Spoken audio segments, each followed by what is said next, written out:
안녕하세요. 주식의 소리의 애솔입니다. 요즘 주식 진짜 어렵죠. 재미도 없고.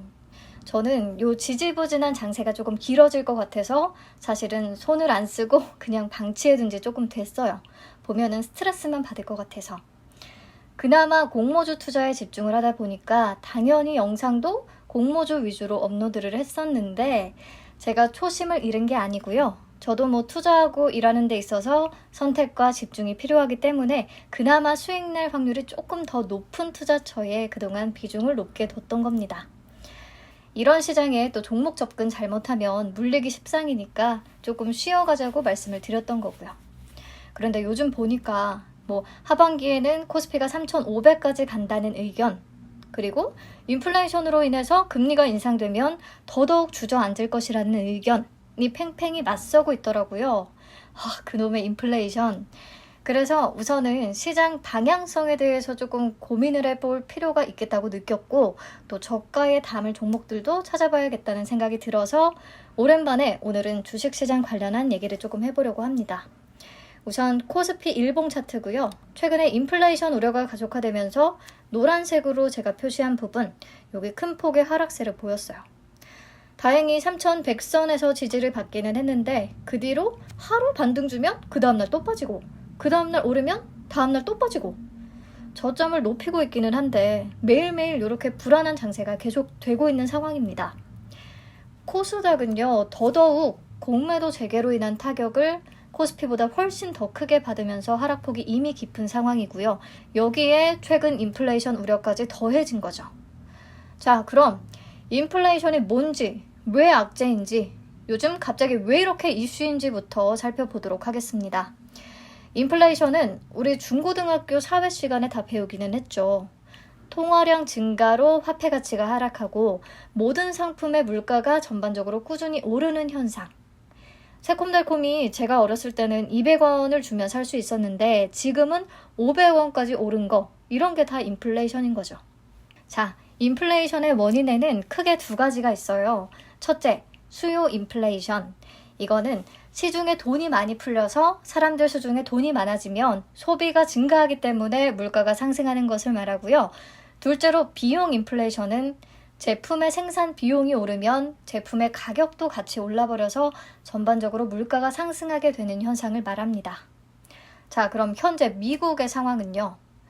바이든의 대규모 추가 경기 부양책 추진으로 시중에 돈이 너무 많이 풀렸고, 이에 따라서 소비가 큰 폭으로 증가했어요. 이건 수요 인플레이션이죠. 그리고 백신 보급으로 경제 회복 속도도 굉장히 빠릅니다. 경기 회복 기대감에 원유와 구리, 철강, 이런 원자재 가격도 급등하고 있고요. 이건 비용 인플레이션이죠. 그러니까 두 가지가 모두 작용을 하면서 인플레이션 우려가 더 심화되고 있는 상황이에요. 이게 근데 제가 3월에 채권 금리가 상승하는 이유에 대해 설명을 드릴 때에도 똑같은 얘기를 했었거든요. 근데 왜 최근에 또다시 이슈가 된 걸까요? 네, 12일에 발표된 미국의 4월 소비자 물가 지수를 보면요. 전년 동월보다 4.2%나 급등했거든요. 2008년 이후 13년 만에 최대치를 기록한 겁니다. 시장의 예상치인 3.6%를 훨씬 웃돈 수치이기도 하고요. 소비자 물가 지수가 인플레이션을 가늠하는 대표적인 지표이기 때문에 다들 아주 놀란 거죠. 게다가 4월 생산자 물가도 2010년 통계 작성 이래로 가장 높은 수치를 보여주면서 소비자 물가 지수가 더 오를 수도 있다는 긴장감을 확 갖게 된 거죠. 자, 그럼 인플레이션은 왜 주식시장의 악재인 걸까요? 미국 연방준비제도의 두 가지 큰 목표는요. 인플레이션 안정화와 고용 활성화예요. 지금 물가가 예상보다 빠른 속도로 치솟고 있으니까 연준이 이 인플레이션 안정화를 위해서 테이퍼링을 하거나 금리 인상 조치를 생각보다 빠른 시일 내에 할 수 있겠다라는 우려가 나오는 거죠. 테이퍼링은 자산 매입 축소를 말하고요. 지금까지 유동성을 공급하기 위해서 연준이 채권 같은 것을 막 사들였는데 이제 그 규모를 점진적으로 축소하는 것을 말해요. 금리 인상의 전 단계로 해석할 수 있습니다. 어쨌든 테이퍼링을 거쳐서 결국에 금리를 인상하게 될 것이라는 전망인 건데, 금리 인상은 주식시장의 대표적인 부정적인 요소죠. 우선 개인 투자자와 기업의 이자 부담이 커지고요. 그렇게 되면 개인들은 투자금을 걷어들여서 은행에 빚을 갚으려고 하겠죠. 기업은 성장을 위해서 투자를 계속해야 되는데 금리가 인상되면서 비용이 많이 드니까 성장에 또 장애물이 될 수 있는 거고요. 특히 성장주들은 많은 투자를 통해서 성장을 계속해야 하는 입장의 기업들인데 금리 인상으로 자금 조달 비용이 높아지니까요. 이런 부정적인 영향으로 인해서 금리 인상이 걱정될 때 낙폭이 더 커집니다. 그리고 간단히 예금 금리나 국채 수익률이 상승하기 때문에 주식보다 안전자산에 대한 선호가 높아지게 되니까요. 인플레이션으로 인한 금리 인상은 주식시장에 악재로 작용을 하는 겁니다. 네, 근데 이 와중에 어제 공개된 4월 FOMC 의사록 문구 때문에 난리가 났어요. 연준의 첫 테이퍼링 신호가 나왔다. 긴축의 순간 다가오나. 관심 있게 보신 분들은 기사 이미 다들 읽으셨겠죠? 정확히 문구가 어떻게 적혀 있냐면 경제가 FOMC의 목표를 향해서 계속 빠르게 진전할 경우 향후 언젠가 자산 매입 속도를 조정하는 계획에 대한 논의를 시작하는 게 적절하다. 이미 시장의 충격을 예상하고 말을 엄청 에둘러서 돌려 해놓은 것을 확인할 수 있는데요. 보면 아시겠지만 지금 당장의 테이퍼링 논의를 하겠다는 것이 아니라 경제가 목표를 향해 빠르게 진전할 경우라는 전제 조건을 우선 달았고요. 그리고 향후 언젠가라고 의미 없는 어떤 미래 시기를 제시했고 논의를 시작하겠다가 아니라 시작하는 게 적절하다라고 그냥 그때 되면 논의를 할 수도 있다라는 식의 발언을 한 거죠. 그럼에도 시장이 민감하게 반응할 수밖에 없는 게 이번에 처음으로 테이퍼링 가능성을 시사했기 때문이에요. 그동안은 위원들이 다들 계속해서 아직은 시기상조다, 때가 아니다 라는 의견을 내놨었는데 이번에는 뭔가 다른 거죠. 그런데 4월 FOMC 이후에 발표된 고용지표가 생각보다 부진하면서 이 우려가 일부 완화되기는 했어요. 왜냐? FOMC의 주요 목표인 고용 안정화를 달성하기까지는 아직 시간이 조금 걸릴 것 같기 때문에.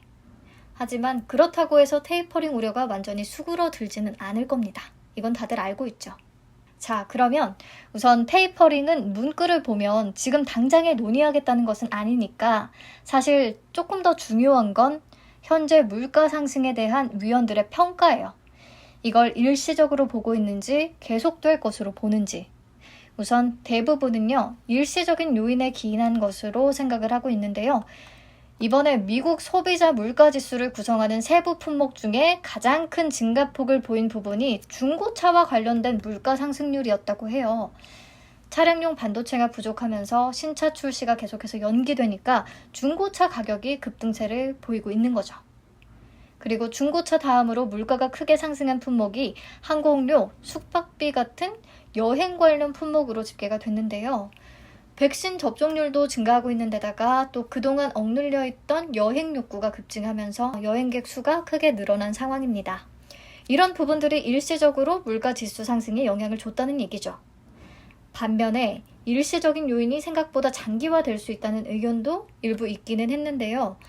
공급망 병목 현상과 투입 부족이 빨리 해소되지 못하면 올해 내내 물가 상방 요인으로 작용할 수 있을 것이라는 전망입니다. 전문가들마저도 이렇게 의견이 나뉘는데 우리라고 이게 일시적일지 계속될지 정확히 예측할 수 있을까요?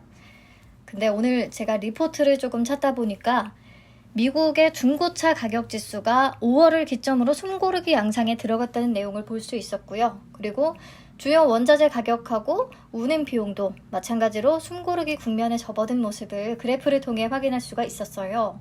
물론 추세를 조금 더 지켜볼 필요는 있지만 5월을 정점으로 물가와 각종 가격의 상승률이 둔화될 수 있다는 이 기존 예상에 조금 부합하는 흐름이 나타나고 있는 것 같기는 합니다.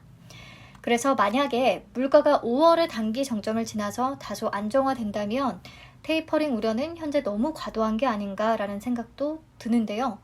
게다가 한미 정상회담을 앞두고 반도체 칩 부족에 대한 대응 회의도 가졌잖아요. 반도체 부족 문제를 해결하기 위해 세계 각국이 빠른 움직임을 보일 전망이기 때문에 공급 부족 현상도 향후에는 조금 해결될 수 있겠다는 생각이 듭니다. 자, 그러면 우선 정리를 해볼게요. 아까 FOMC 의사록 문구 중에 경제가 FOMC의 목표를 향해 계속 빠르게 진전될 경우라는 부분 기억나시죠? 그런데 4월 FOMC 이후에 발표된 미국 고용과 소비지표 회복세가 생각보다 더뎌서 아직은 이 회의록 문구의 조건에는 부합하지 못하는 상황이다 라고 할 수 있습니다. 그리고 파월 의장을 비롯한 투표권을 가진 인사들은 여전히 완화 스탠스를 유지하고 있어요. 그리고 앞에서 봤듯이 물가가 5월에 피크를 찍고 상승률이 점차 완만해질 가능성도 있기 때문에 테이퍼링의 본격적인 논의까지는 시간이 더 필요해 보입니다. 하지만 테이퍼링 이슈가 연준의 공식 석상에 올라온 만큼 시장과 연준의 생각 차이가 좁혀질 때까지는 불확실성이 이어질 수밖에 없을 것 같거든요. 그래서 2013년 사례를 통해서 연준이 테이퍼링을 어떻게 진행했고 시장은 어떻게 반응을 했는지 같이 짚어볼게요. 과거가 미래를 보장하지는 않지만 그래도 주식시장은 경험이 중요하니까요. 제가 오늘 목이 너무 안 좋아서요. 여러분들 죄송해요. 볼륨을 조금 낮추고 들어주세요. 네, 아무튼 2008년 금융위기 이후에 양적 완화가 계속되다가 2013년 테이퍼링을 진행했어요. 당시 연준의 첫 테이퍼링 시그널이 시장에 미친 충격은 굉장히 컸습니다. 버냉키 의장이 5월 22일 의회 연설에서 직접 테이퍼링 가능성을 언급했고요. 한 달도 안 지나서 6월 FOMC에서 구체적인 출구 전략 로드맵을 발표해버렸거든요. 시장과 커뮤니케이션이 거의 이루어지지 않은 상황에서 테이퍼링 논의가 단기간에 이렇게 진행된 결과 테이퍼 템트럼이 발생했습니다. 템트럼은 발작 증세를 뜻하는 단어예요. 너무 놀라서 발작하는 거죠. 당시에 S&P 500은 고점 대비 5%나 빠졌고요. 코스피는 10% 가까이 하락했습니다. 연준도 당황했겠죠? 생각보다 주식시장의 충격이 너무 크니까. 그래서 다시 시장과의 커뮤니케이션에 집중을 하기 시작합니다. 테이퍼링 진행에 대한 큰 방향에는 변함이 없지만 결정 기준이나 시점에 대해서 FOMC 회의를 통해 늘 소통을 했어요. 경기 회복세에 대한 평가나 자산 매입 속도 조절 이런 것들. 이 과정에서 테이퍼링 시그널이 증시에 미치는 충격은 점차 약해졌고요. 옆에 그래프를 보시면 그 시기에 S&P와 코스피 모두 오히려 상승을 했네요. 2013년 12월에 테이퍼링을 완전히 딱 결정을 한 시점에는 잠깐 또 충격이 있기는 했지만 오래 가지는 않았습니다. 그리고 오히려 2014년에는 테이퍼링보다 유럽의 경기 침체가 시장에 큰 영향을 줬는데 그럼에도 불구하고 미국과 한국 지수 모두 오름세를 보였어요.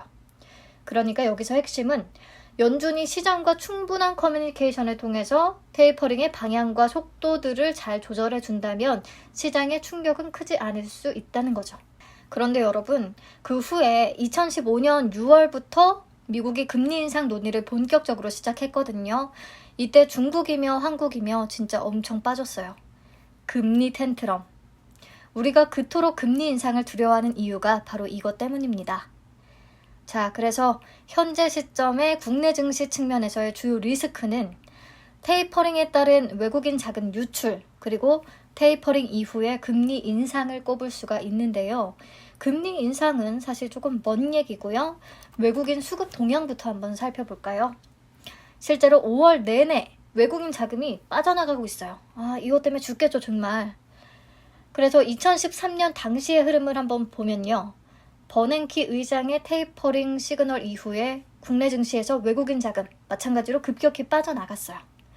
시그널 이전부터 시그널 있었던 때까지 파란색 그래프가 외국인 누적 순매수를 나타내고 있습니다. 하지만 한 달여 만에 다시 유입이 되기 시작했고요. 그래서 증시 상승을 오히려 뒷받침해줬죠.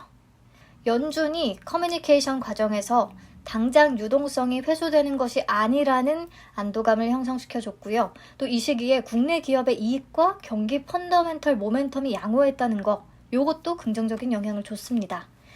자, 그렇다면 현재 상황은 어떤지 비교를 조금 해보죠.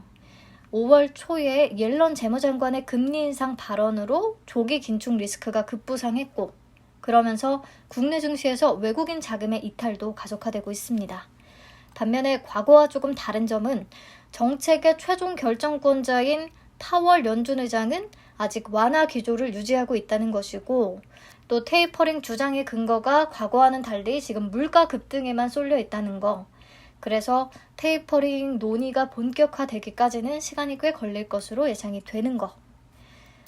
만약에 그리고 진행이 된다면 과거와 똑같지는 않더라도 연준이 시장과 적극적인 커뮤니케이션을 이어갈 수밖에 없을 것이기 때문에 다음 FOMC 회의에서 정책 방향에 대한 언급을 통해서 좀 불확실성을 완화시켜 준다면 시장은 점차 안정될 수 있을 것으로 보입니다. 그렇다면 외국인 수급도 다시 유입될 수 있겠죠. 네, 그리고 국내 기업의 이익과 수출 경기 모멘텀이 모두 강하다는 점도 하방 리스크를 상쇄할 수 있는 요소가 되어줄 수 있겠습니다. 네, 여기까지. 오늘은 우선 인플레이션, 테이퍼링, 금리 인상에 너무 겁을 먹어서 주식을 포기해버리지는 말자라는 말씀을 드리고 싶었고요. 종목이나 업종은 저도 조금 더 고민을 해봐야겠습니다. 네, 금요일이니까 다 있고요. 주말 어떻게 즐길지를 고민해주세요. 네, 저는 목 건강에 다시 조금 이상이 온 것 같아서 당분간 휴식을 취해야 할 것 같습니다. 네, 시청해주셔서 감사합니다. 건행투.